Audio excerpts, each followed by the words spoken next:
Hello everyone, আসসালামু আলাইকুম। আশা করছি আপনারা সবাই অনেক ভালো আছেন। আলহামদুলিল্লাহ, আল্লাহর রহমতে এবং আপনাদের দোয়ায় আমরাও ভালো আছি। গ্রাম থেকে এসে পড়েছিলাম ডক্টর দেখাবো বলে। আজকে ডক্টরের সিরিয়াল দিয়ে রেখেছি, রাতের বেলা ডক্টরের কাছে যাব।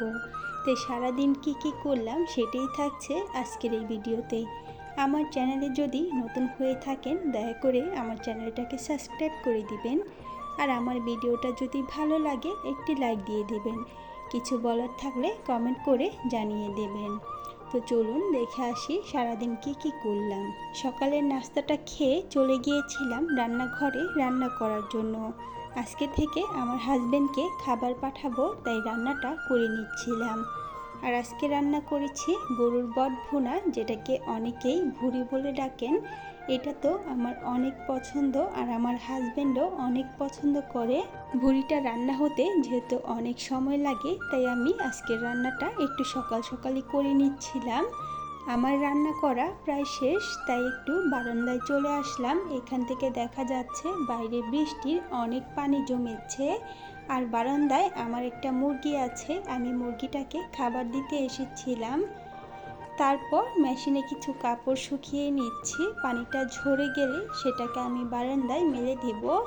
আর এখানে আমার ছেলেটা খেলা করছে, ওকে আমি গোসল করিয়ে দিয়েছিলাম, ও এখানে খেলা করছে। আর আমার মেয়েটা বাথরুমে গোসল করছিল। তাদেরকে আমি দুপুরের খাবারটা খেতে দিয়ে দেব।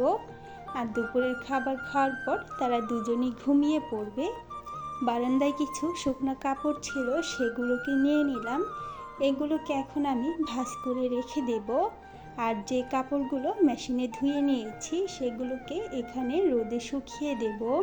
কাপড়গুলোকে আমি ছাদেই রোদ দিতে চাচ্ছিলাম, কিন্তু ছাদে গিয়ে দেখতে পারলাম কাপড় মেলার জন্য কোনো জায়গা নেই। সবাই সবার কাপড়গুলোকে রোদে দিয়েছে, তাই আমি বারান্দায় কাপড়গুলোকে আবারও শুকাতে দিয়ে দিলাম। এখন আমার ছেলেটাকে তার খাবারটা খাইয়ে নিয়েছি, আর সে শুয়ে খেলা করছে। একটা আম কেটে আমি প্লেটে রেখে দিয়েছিলাম আমার মেয়ের জন্য, যেহেতু আমার মেয়েটা গোসল করছিল, সে এসে খাবে।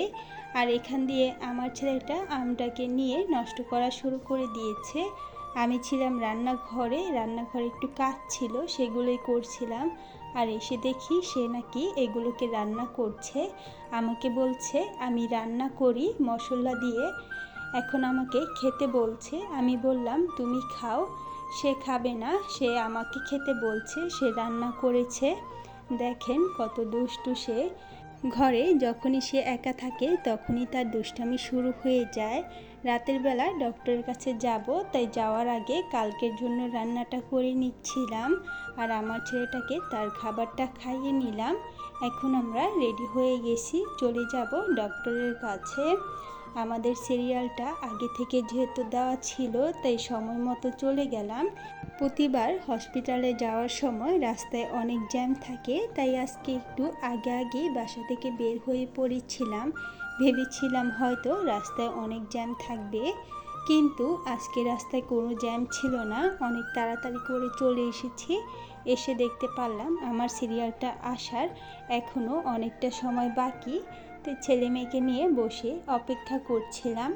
আর আমার ছেলেটা আজকে অনেকটা বিরক্ত করেছে। সে এখানে একদমই থাকতে চাচ্ছিল না, শুধু বাসায় যেতে চাচ্ছিল। অবশেষে ডাক্তার দেখিয়ে বাসায় চলে আসলাম। আর আসার পথে আমার মেয়ে মোমো খেতে চেয়েছিল, তাই তার জন্য মোমো নিয়ে এসেছি। আজকের ভিডিওটা ছিল এই পর্যন্তই। ভিডিওটি কেমন লেগেছে কমেন্ট করে জানিয়ে দেবেন। সবাই ভালো থাকবেন, আমার পরিবারের জন্য দোয়া করবেন। আল্লাহ হাফেজ।